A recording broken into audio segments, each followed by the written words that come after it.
ఉన్నాయండి. ఇగో నిన్న ఉతికిన బట్టలన్నీ ఉండే చూడండి. మా పాప ఉతికిండే మొన్న ఎండకేసింటిమి. మా బాల్కండిలో బాగా ఎండ వస్తుంది. ఎండ మాత్రం మస్తు వస్తుంది. ఇంత ఎండ ఇవన్నీ రాత్రి తీసిన రాత్రి వానమోగలు అయింది కదా, ఎన్ని దోమలు ఎన్ని ఇవి అట్లనే మస్తు దోమలు వచ్చినాయి.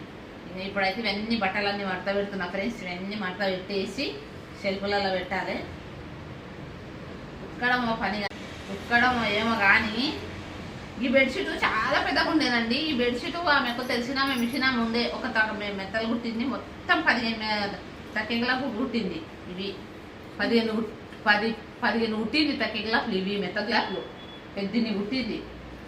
ఇంకో దస్తానండి ఉతికినాం. ఇదిగిట ఉతికేసింది మా పాప. అన్నీ బట్టలనే వచ్చినాయి. అన్నీ ఉతికి చాలా పెద్దగా ఉంది. చార్మినార్లా తీసుకున్నా పోయినసారి రంజాన్ పండుగల దీన్ని, ఎందుకంటే ఉంటుందని కట్ చేయలేదు. అట్లనే ఉంది పెద్దగా.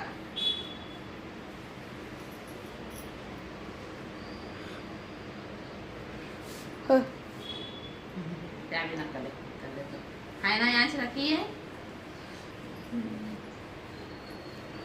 కూకున్నతో అంటే రావు, నిలబడి చేస్తేనే వస్తుంది. వేరే గారి పని తొందరగా.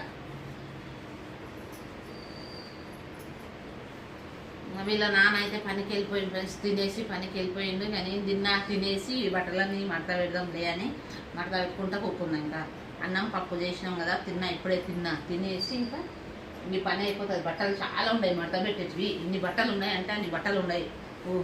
ఇక్కడ అయితే మడత పెట్టడము ఇదవుతుంది. ఇవి అన్నీ ఎట్లా పడితే అట్లా విడిచేస్తాం.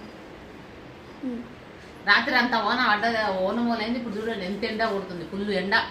సరే ఎంత అంటే ఎండ వచ్చింది చూడండి. సరే ఫ్రెండ్స్, బాయ్.